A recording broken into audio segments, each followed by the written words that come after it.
नमः शिवाय नमः शिवाय नमः।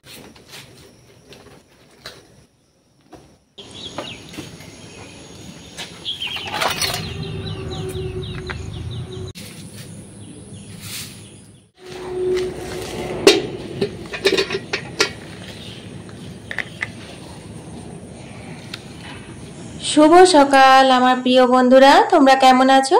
आशा करी जे जेखान थेके आमार भिडियो देखछो अनेक भालो आछो, सुस्थ आछो। आसानसोल थेके आमी अर्पिता, तोमादेर अर्पिता आजके आबारो एकटी नतुन भिडियो निये हाजिर हये गेছি। बंधुरा आजके होच्छे तोमार शनिबार और आजके होच्छे एकादशी और आज हयेছে आमादेर पाली पड़ेছে ठाकुर सेবার। तो ठाकुर सेবার भिडियो आमी एर आगे अनेकबार दिয়েছি कारण आमार 3 বছর ইউটিউবে চ্যানেল, ফেসবুকে চ্যানেলটা 1 বছর হলো, ইউটিউবে চ্যানেলটা আমার মোটামুটি 3 বছর হয়ে গেছে। তো 3 বছরে বহুবার নারায়ণ সেবার ভিডিও আমি দিয়েছি। তো ও এখন অনেক বন্ধু নতুন আছে যারা নতুন নতুন আমার ভিডিও দেখছে তাদের জন্যই বলি, এটা হচ্ছে আমাদের গ্রামের আদি বিষ্ণু মন্দির। এই বিষ্ণু মন্দিরের প্রতিষ্ঠা কিন্তু ইংরেজরা আসার আগের থেকেই হয়েছে আর তখন থেকেই কিন্তু প্রত্যেক দিন নিত্য সেবা চলে আমাদের ভগবান নারায়ণের। প্রত্যেক দিন 4 বেলা করে ভোগ হয় আর যার যেদিন পালি পড়ে তার সেদিনকে মন্দিরের সমস্ত দায়িত্ব থাকে। এর মধ্যে ধরো জন্মাষ্টমী আর উত্থান একাদশী দুটি কিন্তু খুব ধুমধাম করে পালন করা হয়। তো সেই দুটিও কিন্তু সেদিনকে যার পালি পড়ে পুরো খরচাটা তাকে দিতে হয় আর ওইরকম ভাবে পালন করা হয় ধুমধাম করে। তো ভগবানের ইচ্ছাতে যদি কখনো আমাদের বাড়িতে পালি পড়ে তাহলে পরে কিন্তু তোমাদের সঙ্গে আমি শেয়ার করতে পারবো যে কতটা ধুমধাম করে ভগবান নারায়ণের জন্মাষ্টমীর অনুষ্ঠান পালন হয় আর উত্থান একাদশী। আমার বিয়ের পর একবার উত্থান একাদশীর পালি আমাদের পড়েছিল, কিন্তু তখন তো আমি ভিডিও করতাম না, ইউটিউব করতাম না, ইউটিউব ফেসবুক তো কি আমি তখন সেটাই জানতাম না। তো যাই হোক, তো সেই সময় পড়েছিল তাই তোমাদের সঙ্গে শেয়ার করতে পারিনি। তো দেখো এখন আমি মন্দিরের ভেতরটা হাত দিয়ে ধুলাম, ওখানে ঝাঁটা দেওয়া চলে না। তারপর বাইরের একটা বারান্দা আছে, ওইটা ভেতরের বারান্দা আর কি, সেটাও হাত দিয়ে ধুয়ে দিয়েছি। তারপর এখানে ঝাঁটা দিয়ে চাতালগুলো সব ঝাড় দিয়ে পরিষ্কার করে ধুয়ে দিচ্ছি। আর মন্দিরের বাইরে যে কুয়োটা আছে সেই কুয়ো থেকে জল তুলে তুলে এনে এনে কিন্তু এই মন্দিরের কাজগুলো হয়। তারপর দেখো ঠাকুর মন্দিরে অনেক বাসন ছিল, সেই বাসনগুলো মেজে নিচ্ছি। বাইরে থেকে একটু নির্মা নিয়ে এসেছিলাম আর এখানে মাটি নিয়ে পরে খুব সুন্দর করে মেজে দিচ্ছি, একটু তেঁতুল নিয়ে এসেছিলাম। এই তো যার যেদিনকে ঠাকুর সেবার পালি পড়ে তার মন্দির ধোয়া, ঠাকুরের বাসন ধোয়া, তারপর ঠাকুরের 4 বেলার ভোগের জোগাড় করতে হয়। একবার প্রথমে আতপ সন্দেশ দিয়ে ভোগ হবে, সেটা মন্দিরে হয়। তারপর 9 তরকারি অন্ন ভোগের সময় ঠাকুরকে কিন্তু বাড়িতে নিয়ে যাওয়া হবে। তো বন্ধুরা তোমরা সম্পূর্ণ ভিডিওটা দেখো, তোমাদেরও দর্শন হবে এই অতি জাগ্রত ভগবান নারায়ণ, ভগবান শালগ্রাম শিলা দর্শন আমি করাবো যখন আমাদের বাড়িতে দুপুরবেলাতে ভোগের জন্য ঠাকুরকে নিয়ে যাওয়া হবে। তোমাদের সাথে গল্প করতে করতে দেখো চটপট আমার কিন্তু বাসনগুলি মাজা হয়ে গেছে। এখন আমি মন্দিরের ভেতরে বাসনগুলো উবর করে দেবো, যতক্ষণে ঠাকুর মশাই আসবেন ততক্ষণ কিন্তু বাসন টাসন সব শুকিয়ে যাবে। আর হ্যাঁ, সকালবেলা কিন্তু উঠে দৌড়ে জলমারলি করে বাসি কাপড় ছেড়ে একদম নিষ্ঠাভাবে এসেছি। মন্দিরের কাজগুলো কিন্তু বাসি কাপড় ছেড়ে একদম নিষ্ঠাভাবে করতে হয়, এটাই হচ্ছে নিয়ম। তো যাই হোক, সব ধোয়া হয়ে গেছে, তুলসী মন্দিরটা বাকি ছিল, তো বাকি জলটা দিয়ে আমি এখন তুলসী মন্দিরটাও ধুয়ে দিলাম। আর মন্দির থেকে বাইরের গেট অব্দি যে চাতালটা দেখছো বাঁধানো আছে ওটাও ধুই, কিন্তু আজ ধুলাম না কারণ তোমরা তো জানো একটানা 7 দিন ধরে পুরো বৃষ্টি হচ্ছে। মানে আমি কাল পর্যন্ত, কালকের ভিডিওতে তোমাদের বলেছিলাম আমি ভীষণ চিন্তায় আছি যে আমাদের ঠাকুর সেবা কি করে পার হবে, আমি সকালবেলা কি করে মন্দির ধুতে যাব, এত বৃষ্টি হচ্ছে। তো ভগবান তো আগের থেকেই ঠিক করে রাখেন কি হবে। তো আজকে কিন্তু আর বৃষ্টি হয়নি, সকাল থেকে বেশ ঝরঝরে ছিল। যাই হোক, মন্দির ধুয়ে মন্দিরের কাজ সেরে এখন চলে এসেছি ঘরের মন্দিরে। তো ঘরের মন্দির বলতে আর ঘরটাই আমার মন্দির, ঘরটাই আমার স্বর্গ, ঘরটাই আমার সংসারটাই আমার সবকিছুই আর কি। তো এখন বাজে হচ্ছে 6টা আর আমি বুবলার জন্য এখন টিফিন রেডি করছি, কারণ বুবলার তো স্কুল আছে না, সেই জন্য। আর ও আজকে আমার সাথে না মন্দির ধুতে যেতে পারেনি, জানো তো কেন বলো তো? কালকে রাত্রি 1টা অব্দিও পড়াশোনা করেছে, তারপর কতটুকুই বা শুলো বলো? যতই হোক বাচ্চা মানুষ, তো একবার ডাকলাম, তবুও বলেছিল মাম্মি আমি তোমার সাথে যাব। তো একবার ডাকলাম, তারপরে বলছে মাম্মি তুমি কি আমি না গেলে যেতে পারবে? আমি বুঝে গেলাম তখনই, আমি বললাম হ্যাঁ আমি পারবো। তো আমারও খুব ভয় লাগছিল কিভাবে আমি রেকর্ডিং করব, কিভাবে কাজগুলো সারবো। তো যাই হোক, ভগবান তো বললামই সব ঠিক করে রাখেন, আমি ঠিকঠাক করে আশা করি তোমাদের সঙ্গে শেয়ার করতে পেরেছি। আর এখানে দেখো এখন 7টা বাজে। মায়ের কিন্তু এদিকে সবজিগুলো সব কাটা হয়ে গেছে, নয় তরকারি অন্নভোগের সমস্ত সবজি টবজি কাটা হয়ে গেছে। আর এদিকে দেখছি বুগলার বাবা বিছানাগুলো সব তুলে দিয়েছে। তো এই একটা কাজ আমার আজকে কম হলো, কারণ বিছানা টিছানা সব তোলা হয়ে গেছে। জাস্ট একটু পরিপাটি করে রেখে দিচ্ছি বালিশ টালিশগুলো গুছিয়ে, যেগুলো করেনি। তারপর দেখো এখন আমি ঘরগুলো ঝাড় দিয়ে নিচ্ছি। তো ঠাকুর ঘর, ভাড়ার ঘর, রান্নাঘর ওগুলো সব ঝাড় দেওয়া মোছা হয়ে গেছে। যেহেতু ভোগ রান্নাটা মা করে, আমি সমস্ত কিছু জোগাড় করে দিই, তো বুঝতেই পারছো তাহলে আজকে হাতে আমার রান্না বান্না নেই। এবার মেয়েদের কি বলতো, মানে আমাদের রান্না বান্না যদি না থাকে সেদিন যে কত এক্সট্রা কাজ বেরিয়ে যায় কি আর বলবো। তবে ঠাকুর সেবাতে অনেক এক্সট্রা কাজ এমনিও থাকে। তো আজকে ভেবে রেখেছি, ওপরটা বেশ কয়েকদিন হয়ে গেল মোছা ঝাড় দেওয়া হয়নি, তো আজকে ঝাড় দেওয়া মোছা করে পরিষ্কার করব। কারণ কাল ওপরে গিয়ে দেখেছি বুবলা তো ওপরে পড়া করছে, ওর না আমরা তো জানোই যে কাটাকাটি, তারপর আগুন নিয়ে একটু খেলা স্বভাব, তো কিছু মনে হয় পুড়িয়েছিল। তো সারা ঘর দেখছি সেই কাগজ পোড়ানো ছোট ছোট ছায়ের গুঁড়ো হয়, সেরকম ছায়ের গুঁড়ো হয়ে আছে। তো আমার তো দেখেই মানে এত রাগ হচ্ছিল কি বলবো। ততক্ষণে তো স্কুল বেরিয়ে গেছে, তাই ওকে কিচ্ছু বলিনি আমি। ও আসলে পরে ওর একটা ক্লাস নেওয়া হবে। এক তো ওপরের রুমে সমস্ত মানে আলমারি, ড্রেসিং টেবিল, সমস্ত জামা কাপড়, তারপর সাজবার জিনিস এইসবে ভর্তি। ওইটুকু ঘরের মধ্যে আগুন জ্বেলেছিল, কখন কি করেছিল সেটা ওকে জিজ্ঞাসা করতেই হবে। তো সেই জন্য ভাবলাম যে ওপরটাও একটু মুছে দেবো। ততক্ষণে মনে পড়লো টুকটাক কাচাকুচি আছে, সেটাও কেচে ধুয়ে মেলে দিলাম। এরপর চলে এসেছি আমি উনুন নিয়ে, কারণ হচ্ছে আজকে উনুন ধরাতে হবে। তোমরা তো জানো যে আমাদের বাড়িতে ভোগ রান্না মানেই কিন্তু উনুন ধরাতে হয়, উনুনে রান্না করতে হয়। তো ভোগ রান্না বলতে তোমার অনেকদিন পর পর ঠাকুর সেবা পড়ে, অনেক বড় গ্রাম তো, নিত্য সেবা প্রত্যেক দিনই কারো না কারোর বাড়িতে ধরো পালি পড়ে। তো সেইটা প্রতিদিন মানে সবার বাড়ি ঘুরে তারপর আমাদের বাড়ি আস্তে আস্তে মোটামুটি 2.5-3 মাস হয়ে যায়। ওটা সবারই মানে মোটামুটি 2.5-3 মাস পর পর সবার ঠাকুর সেবা পড়ে। তো সেই 2.5-3 মাস পর পর উনুনটাও ধরছে ধরো এখন। তো ঘুটেগুলো কিরকম একটা মেয়ানো মেয়ানো হয়ে গেছে। আর এই যে দেখছো না, নারকেল তেল বলতে গেছিলাম বুঝলে, এটা হচ্ছে কেরোসিন তেল। সরি সরি, কেউ মানে ভিডিও যারা দেখছে তারা কি মনে করবে যে অর্পিতা নারকেল তেলে উনুন ধরায়। না, এটা হচ্ছে কেরোসিন তেল। আর এখন জানো কেরোসিন তেল পাওয়া যাচ্ছে না, সেই কারণে উনুন ধরাতে খুব অসুবিধে। অল্প অল্প করে তেল দিয়েছি, তাও আমাদের কাজের বউ হাসছে, বলছে বাপ রে কত তেল ঢেলেছো গো তুমি, ঘুটেগুলো তেলে একদম ভিজিয়ে দিয়েছো। আমি বললাম একটু আস্তে বলো, ধীরে বলো, মা যেন শুনতে না পায়। তারপর কষ্ট মষ্ট করে দেশলাই তো একদম জ্বলছিলই না, কষ্ট মষ্ট করে উনুনটা জ্বালিয়েছি। এখন বাজে 8টা, দেখতেই পেলে বুগলার বাবা চলে গেল ডিউটি।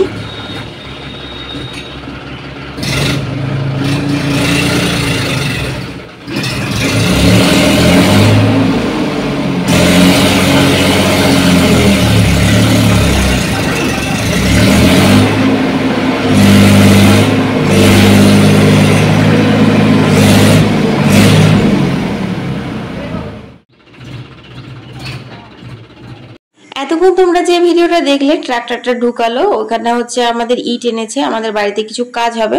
তা তোমরা প্রত্যেকদিন আমার ভিডিও দেখতে থাকো, তোমরা জানতেই পারবে যে এত বড় বাড়ি থাকা সত্ত্বেও আবার বাড়িতে কি কাজ শুরু হচ্ছে। তো সেই জন্যই আর কি ইটটা তো অনেক কষ্ট মষ্ট করে গাড়িটা ঢুকিয়েছিল। মানে ড্রাইভার যা পাক্কা ড্রাইভার ছিল না, কি বলবো। আমি তো ভাবলাম মাঝখানে ফেসে গেল, আমার তো ভীষণ ভয় করছিল, কারণ বুগলা বাবা বাইরে রাখতে বলেছিল আর আমি গিন্নিগিরি করে ওটাকে ভেতরে রাখতে বলেছি। তো সেই জন্য আমার এত ভয় করছিল না, তোমাদের কি বলবো। তো ঠাকুরকে ডাকলাম, নারায়ণকে ডেকে ডেকে। তো যাই হোক শেষমেশ কিন্তু গাড়িটা ঢুকে দেখছি ইটগুলো সাজিয়ে দিয়েছে। আমি তো গাড়িটা ঢুকছে না দেখে ভয়ে ভয়ে স্নান করতে চলে গেছিলাম বুঝলে, বললাম দেখতে পারবো না কি হবে কি না।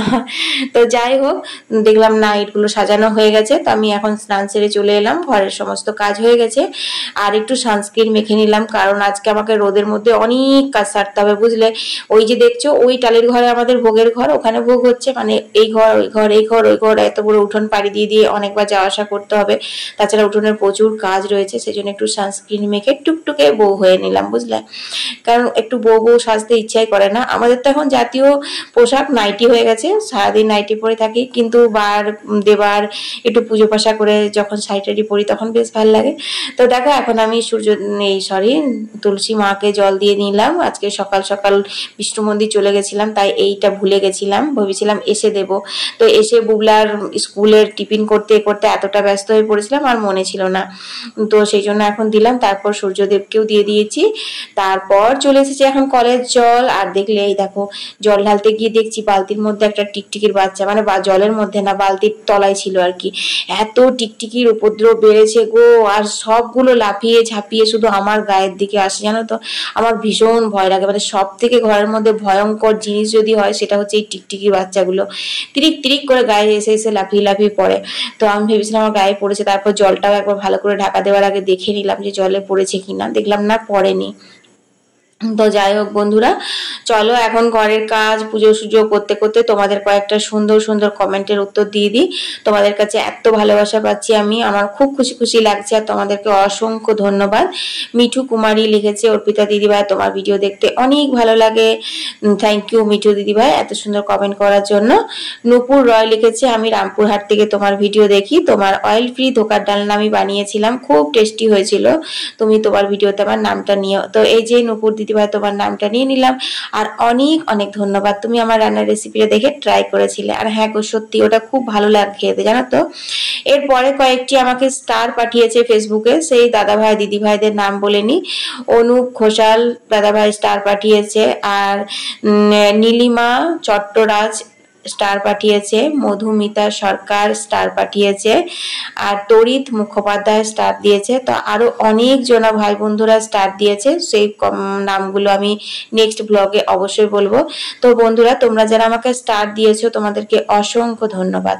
তো দেখো বন্ধুরা এখানে মায়ের কিন্তু ভোগ রান্না কমপ্লিট, শুধুমাত্র এই তরকারিটা হলেই হয়ে যাবে।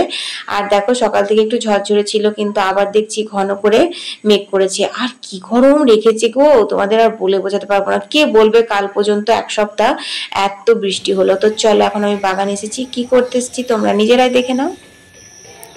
তো তোমাদের সামনে এতক্ষণে আসলাম, এখন বাজে হচ্ছে 11:30 মতো। তো কত মেঘ এসেছে দেখো। এরপর ঠাকুর নিয়ে আসার সময় বৃষ্টি না নামায়, তো কয়েকটা ফুল তুলবো। এই ফুলগুলোতে না নারায়ণের পুজো হয়। তো তুলেছে মা কটা সকালে, আমি ঘরে পুজো করলাম। তো আরও কয়েকটা তুলে দিই ঠাকুরের জন্য। চলো, শালিক পাখিগুলো মাথার উপরে যা চ্যাঁ চ্যাঁ করছে না, মনে হচ্ছে যেন ঠিক তোমার সাপ টাপ দেখেছে।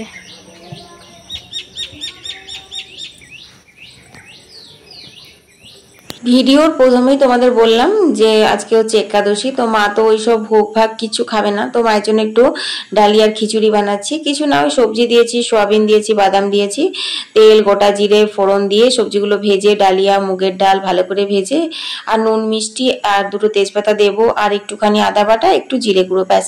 এরকম ভাবে কিন্তু ডালিয়ার খিচুড়িটা হালকা করে খুব ভালো হয় খেতে, মা খায়। আর অল্প একটু বেশি করে করি, কারণ আমিও সন্ধ্যেবেলা যদি মানে বেঁচে যায় তো রাতের বেলা ডিনারে খেয়ে নিই, কারণ আমারও ডালিয়ার খিচুড়ি খেতে বেশ ভালোই লাগে। আর ডালিয়াটা খাওয়াও কিন্তু খুবই একটা হেলদি ফুড। তো চলো এখন চলে এসেছে ঠাকুর নিয়ে আসার সময়। তো বুবলা এই জাস্ট স্কুল থেকে এসে স্নান করে বাথরুম থেকে বেরিয়েছে, আর ঠাকুর মশাই এসছে। আর ও তো জানোই জলধারা দেয়, তো সেই জন্য জামা টামা পরেনি, জলধারা দিয়ে এখন ঠাকুরকে ঘরে আনা হচ্ছে।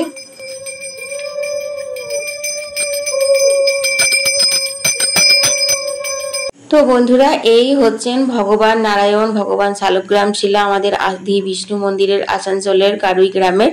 তোমরা সবাই দর্শন করো, অনেক জাগ্রত, তোমাদের নিজের নিজের মনস্কামনা বলো। আর আমিও ভগবানের কাছে প্রার্থনা করি আমার সকল ভাই বন্ধুদের মনস্কামনা পূর্ণ করেন যেন ঠাকুর, আর আমারও মনস্কামনা যেন পূর্ণ করেন। আমি যেন তোমাদের সবার কাছে অনেক ভালোবাসা পাই, অনেক সম্মান পাই।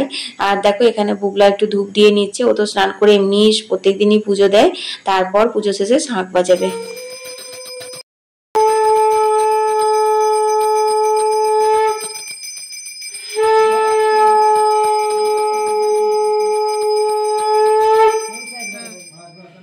তো বন্ধুরা এখানে আমাদের পুজো কমপ্লিট হয়ে গেছে, তারপর এখন ঠাকুর মশাই আমাদেরকে শান্তির জল দিয়ে দিয়েছেন। তো আমরা এখন সবাই শান্তির জল নিয়ে নিলাম। তো এইভাবে আর কি ঠাকুর সেবা হয়। এবার কিন্তু ঠাকুরকে আবার মন্দিরে রেখে দেওয়া হবে, আর সন্ধে দিয়ে আসা হবে, তারপর কিন্তু সেতলের ভোগ হয়। সেটার সময় ঠাকুরের মন্দিরেই ভোগ হয়, আর ঠাকুর আনা হয় না। তো এরকম ভাবে প্রত্যেক দিন ঠাকুরের নিত্য সেবা চলতে থাকে, আর আমাদের গ্রামবাসী আমরা সবাই মিলে একদিন একদিন করে করে নিত্য সেবা করতে থাকি।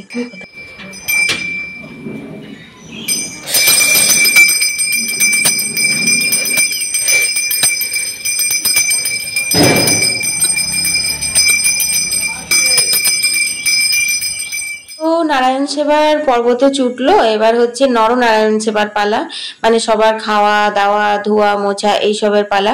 তো দেখতেই পাচ্ছ তোমরা আকাশে কিন্তু ঘন কালো করে মেঘ জমছে, তো যতগুলো কাপড় শুকিয়েছিল সেগুলো সব তুলে নেবো। আর ওই টালির ঘরে আমাদের ভোগ হয়েছে, সেই সমস্ত খাবার দাবারগুলো এই ঘরে নিয়ে চলে আসবো। বুবলার বাবা ডিউটি থেকে চলে এসেছে, কারণ 1টা বেজে গেছে, তো দেওরা দেখলেই বুবলার বাবাকে আমি আগেই খেতে দিয়ে দিয়েছি। বুবলা বললো না ঠাকুর মশাইয়ের সাথেই আমি খাবো। তো ঠাকুর মশাই আর একটা পুজো আছে এখানে আমাদের গ্রামে কালী মন্দিরে, সেই পুজোটা করে আসবেন, তারপর খেতে দেব। তো সবাইকে দিয়ে ধুয়ে আমার কিন্তু খেতে, রান্নাঘর গুছাতে, বাসনপত্র বের করতে করতে বেজে গেছিল আজকে পুরো 3:30। তো কি গরম, ভ্যাপসা গরম গো বাইরে, বাবারে। কাল পর্যন্ত বৃষ্টি হচ্ছিল, ভালো ছিল, এখন কি গরম। একটু বেরিয়েছিলাম বলে দুধটা আনতে গেছিলাম। তো তোমাদের সাথে কি আর শেয়ার করব, কি রেকর্ডিং করবো, মনে হচ্ছে কতক্ষণে দুধটা নিয়ে ঘরে যাই। তো যাই হোক, এখন ঘরে এসে চা বসিয়েছি, মাকে চা দেবো, আমি একটু চা খাবো, ঠান্ডা ঘরে বেরোবোই না এখন আর। এখন বাজে হচ্ছে তোমার 5:30, মানে 5:40, কে বলবে 5:40। চারিদিকে রোদের আভা আর একদম পেচপেচে গরম। সেই ঠান্ডা ঠান্ডা ওয়েদার হোক, 6টা বাজুক, তারপর বেরোবো। চলো ঘরে যাই, ভালো লাগছে না, ইস কি গরম। তারপর স্নান করবো সন্ধ্যাবেলায়। চাটা খেলাম, তারপর খানিকক্ষণ বেশ বসেছিলাম বুঝলে, কারণ শরীরটা সত্যি খুব আলা লাগছে। আর না খাটালির জন্য না, এই গরমটাতে কি গরম রেখেছে গো, কে বলবে। একটা না কাল পর্যন্ত 7 দিন ধরে এত বৃষ্টি হলো, এতটা শীত করলো, ঢাকা নিতে হচ্ছিল, র‍্যাক ঢাকা নিয়ে ঘুমাতে হচ্ছিল। আজ একদম বিভৎস গরম লাগছে। তো যাই হোক, তারপর ঘরগুলো ঝাড় দিয়ে এখন দেখো উঠোনটা ঝাড় দিয়ে নিচ্ছি। মেঘমেঘ করলো কিন্তু বৃষ্টি আসেনি, একটু ঝিপঝিপ করে হয়েছিল, তারপর আর বৃষ্টি হয়নি। তো উঠোনটা আমাদের বৃষ্টি ছাড়লেই কিন্তু সঙ্গে সঙ্গে শুকিয়ে যায়। তো ভালো করে ঝাড় দিয়ে নিলাম, আর কয়েকটা কুমড়ো বীজ পড়েছিল সেগুলো কুড়োলাম। তো ঝাড় দিতে দেখছিলাম যে আমি কোথায় কুমড়ো বীজগুলো আর পড়ে আছে, দেখলাম কোথাও পড়ে নেই। তারপর দেখো এই বাসনগুলো ধোয়া হয়েছে, সেগুলো সব তুলে নিচ্ছি। তো মা বলছে যে বাসনগুলো একবারে ঠাকুরের গুলো ওইদিকে তুলে দে, তো আর রান্নাঘরের গুলো রান্নাঘরে রাখ। তো দেখলাম যে না, মোটামুটি সব বাসনগুলো আজকে ঠাকুরের বাসনই, রান্নাঘরের বাসন কিছু ব্যবহারই হয়নি আজকে, মানে খাওয়া দাওয়া ওটাতেই হয়ে গেছে, ঠাকুরের বাসন যা বের হয়েছিল তাতেই হয়ে গেছে। তো এখন আমি সমস্ত বাসনগুলো তুলে নিলাম। তো বন্ধুরা সন্ধেবাতি দেওয়া হয়ে গেছে, এখন 7:30 বাজে। চলো রাত্রে খাবার করতে হবে আজকে, মানে একাদশী, মা তোর দিনেরগুলো সবই রয়েছে, ডাল ভাজা সবজি, কিন্তু ওগুলো তো ভাতের ঠেকা, ওগুলো তো খাবে না। তো কিছু একটা দেখি তরকারি বা ভাজাভুজি করব, রুটি করব কয়েকটা, আমার আর মায়ের মতো, ওরা তো ভাত খাবে, ভাত আছে। এই তো বুবলা এখন টিউশন থেকে আসেনি, বুবলার বাবাও আসেনি, ওদের আস্তে আস্তে সেই 8টা 8:30 বেজেই যাবে। তো চলো একটু চাটা করে মুড়ি খেয়ে নিই, তারপর কি দেখি করি, মানে রুটি করব আর সাথে ভাজা ভুজি বা কিছু একটা তরকারি হালকা করে করব। চলো করে নিগা। কি গরম রেখেছে গো, এই বছর ওয়েদারটা কীরকম হয়েছে বলো তো। এত বৃষ্টি হলো, কে বলবে যে এত বৃষ্টি হলো, মানে আজকেই তো রোদ বেরোলো, আর আজ থেকে এত ভ্যাপসা গরম, মানে আবার বৃষ্টি হবে, একদম 100% হবে। এত গরম নেওয়া যাচ্ছে না, পুরো ঘেমে একদম ঝোল হয়ে যাচ্ছে। চলো রান্নাঘরে যাই। আটা মেখে নিয়েছি, আর এখন ঠিক হলো যে কুমড়ো করব। তো কালো জিরে কাঁচা লঙ্কা ফোড়ন দিয়ে কুমড়োটা আমি এখন চাপিয়ে দিচ্ছি, একবারে রুটিটাও করে নেব, কারণ এখনও সেতুল দিতে আসেনি। সেতুল দিতে, তারপর ঠাকুরমশাই চা জলখাবার করতে করতে কিন্তু সেই রাত্রি 9টা বেজে যাবে। তো আমি কখন এডিট করব ভিডিও, কখন কি করব, তার জন্য ভাবলাম আজকে রুটি তরকারিগুলো তাড়াতাড়ি করে নেব। তো এদিকে কুমড়োটা বসিয়ে দিয়েছি, এদিকে কিন্তু আমি রুটিগুলোও করে নেব। তো বন্ধুরা রুটি হয়ে গেছে, আর ডালিয়া ছিল একটু, আমি এটা খাবো, গরম করে নিলাম, মানে এখন খাবো না, ডিনারে খাবো। ডালিয়া একটু বেঁচে গেছে, মা তো আর খাবে না, এটা গরম করে দিলাম, নিলে খারাপ হয়ে যাবে। আর দেখো চপ টপ নিয়ে এসেছি, চলো দিয়ে দিই। চাটা খাবো, চা বানাইনি এখনো, বানাবো। আর এই দেখো এখানে সব রয়েছে, এই দেখো এগুলোতেই হয়ে যাবে। তো বন্ধুরা এখন বাজে রাত্রি 10:30, এবার খাওয়া দাওয়া হবে, মানে সেই যে ভোর 5টা থেকে শুরু হয়েছে, দুপুরেও রেস্ট হয় না কিছু না। তো দেখো রান্নাঘরে আমাদের বিড়ালটা ঢুকেছিল, কিছু তো মুখ দেয়নি, সব ঢাকা দেওয়া আছে এই যা। তো চলো এবার চায়ের সসপ্যানটা জল বুলিয়ে নেবো আর খেতে টেতে দেবো। তো আজকে দিনটা এভাবেই কাটালাম, তোমাদের কেমন লাগলো কমেন্টে জানিও, ভালো লাগলে লাইক শেয়ার করতে একদম ভুলো না। আর আবারও সবাইকে অনেক অনেক ধন্যবাদ যারা আমাকে স্টার সেন্ড করছো, অনেক অনেক ধন্যবাদ গো, টাটা।